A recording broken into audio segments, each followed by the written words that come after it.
شکراً جزاک اللہ. میں ہدیہ تشکر پیش کرنے کے لیے شیخ تنویر عمری حفظ اللہ کو درخواست دے رہا ہوں کہ وہ آئے اور ہدیہ تشکر اور مجلس اختتام کی دعا پڑھائے.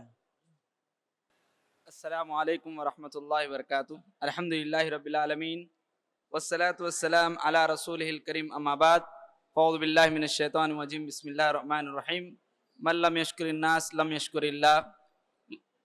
وقال اللہ تبارک وتعالی لئن شکرتم لازیدنکم ولئن کفرتم ان عذابی لشدید. حضرات، الحمدللہ آج 10واں سالانہ اجلاس ہمارا بحسن خوبی اختتام کو پہنچ چکا ہے. میں سرپرست جامعہ گدوال عیسیٰ صاحب اور منتظمین جامعہ اور طلبہ طالب معلمین اور معلمات سب لوگوں کے جانب سے سب سے پہلے میں اللہ کا شکر ادا کرتا ہوں کہ جس نے ہمیں اکابر علماء سے کچھ سننے سنانے کا موقع عطا فرمایا. اس کے بعد میں ہمارے صدر محترم مولانا فضل الرحمن عمری حفظہ اللہ کا صمیم قلب سے شکر ادا کرتا ہوں کہ انہوں نے اپنا قیمتی وقت نکال کر ہمارے اس بزم میں شرکت کی.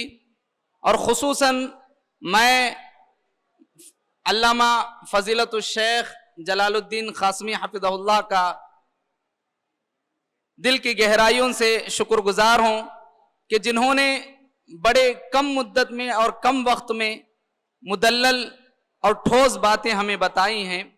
میں امید دلاتا ہوں جامعہ کی جانب سے، منتظمین کی جانب سے، اپنی جانب سے کہ ان تمام باتوں پر انشاءاللہ ہم عمل پیرا ہوں گے.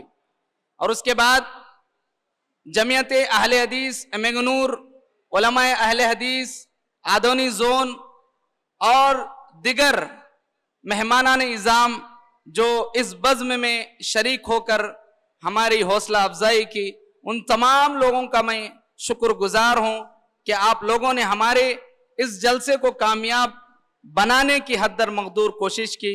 اللہ تبارک و تعالی ہمیں اس پر عمل کرنے کی توفیق عطا فرمائے.